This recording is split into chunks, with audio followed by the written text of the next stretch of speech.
This is my first dog. I've never had a dog before, never really had much to do with dogs apart from occasionally taking someone else's dog for a walk. Never really understood until recently when I watched the dog whisperer clips on YouTube how much work actually is involved in... No, that's not true. I didn't even realise how much work is involved in having a dog until I got one. So I thought I'd start a dog vlog, to demonstrate my progress, I hope, and his progress too, I even more hope.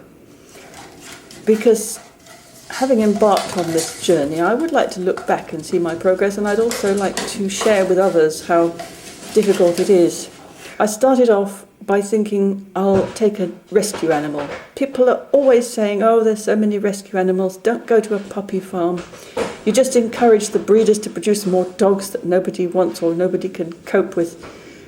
So I went to a rescue centre, and luckily I went to one which is very responsible and actually vets and checks all the dogs and checks the potential dog owners and tries to match them up.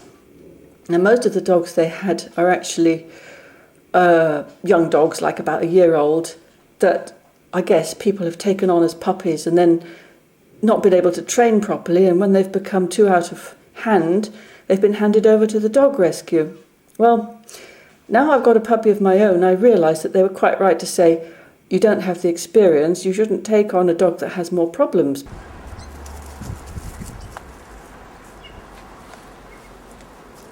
The Jesuits used to say, give me a boy until he is 7 and I will give you the man. And what they used to do with these poor little children was beat the hell out of them and train them every day. And by the time they reached the age of 7, they were so fixed in the ways of the Jesuits that nobody could change them. And it's pretty much the same with a dog, although obviously you don't have to beat the hell out of it. But if you don't train them before they reach certain developmental stages, then it's just too late, and it just makes it more difficult to make them do anything you want. And so I think it's quite good to study these things first before you get a dog. So I read books. I read Cesar Millan. I read some other good books that gave a different perspective. Dog trainers don't always agree with each other, so you have to kind of browse through them and pick out the bits that seem to make the most sense.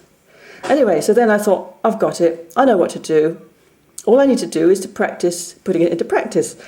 So I get the little puppy home and I start trying to train it, and I realise that really knowing the theory is not enough. You do need to go to puppy training class. So I'm going to enrol on that, and in the meantime I'm still working on various simple things that I seem to be able to manage. Sit. Sit. Good dog. When I started feeding him, one good thing I did understand that would be good to do was to feed him by hand from the start. So I'd put his puppy food in his bowl and pick a little bit out on my finger and feed it to him. So he got really used to being fed from my fingertip. Once he knows he's going to get the food, you hold the food back and you wait till he sits, and then you say good boy and give him the food.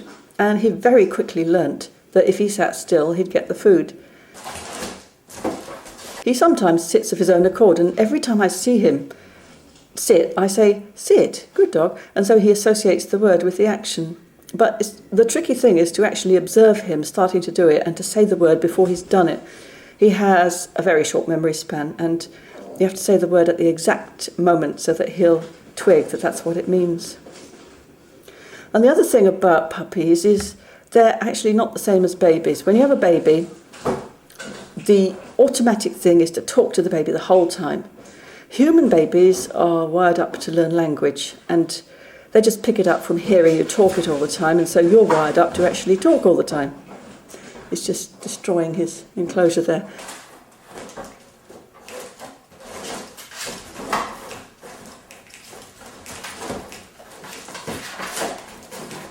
But the thing is, with a dog, dogs don't have that sort of language. They don't need to be spoken to the whole time. And so it's a training for me to restrain myself from giving him a babble of unnecessary baby talk, and to actually only use words that are necessary. And it's a sort of meta-language that you use with dogs. It's not dog language and it's not human language. It's selected parts of both, which can mean something to both the dog and the human. Words for commands and gestures for commands, and gestures of disapproval, and little sounds that mean, no, I'm not going to take this anymore, like, that sort of thing. So I have to learn this language before I can teach it to my dog, and that's quite a challenge as well, to use that language and not the human language. In the first couple of days, I think I was going a bit over the top. I was going all dog whisperer and thinking, I've got to do that thing when he does anything I don't want him to do. But I found I was just doing it all the time, and it was just becoming, I was going to him and he was biting me back, and that's absolutely not the point. So I realised that's actually for extreme situations. You only do that when the dog really provokes you beyond tolerance. I'm finding it actually works probably better to withdraw the attention when he does something I don't want him to do. So I'm cuddling him and then he bites my finger and I just put him down and go away and don't pay any attention.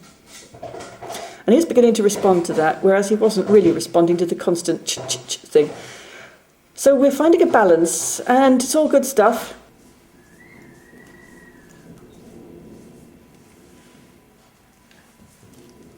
I'm not going to play with you if you're... Ow! No! Get down. I made a nesting corner for him. His nest is in a cardboard box. And I put newspaper on the floor because he seemed to be choosing that corner to pee anyway, so I thought I might as well catch it on the newspaper. His little nest has got the towel in it that I wrapped him up in when I brought him back from the breeder. I've tried taking him outside every hour or every 2 hours throughout the day, and it's clear that I'm just not going to manage to catch him every time, particularly in view of the fact that I can't get up early enough in the morning to catch him, and I need my sleep. That's my excuse anyway. Toilet training will have to come later. On the other hand, I do take him out into the garden fairly regularly, and if he does do something, I try and catch him at it and praise him, so he knows it's a good thing to do out there.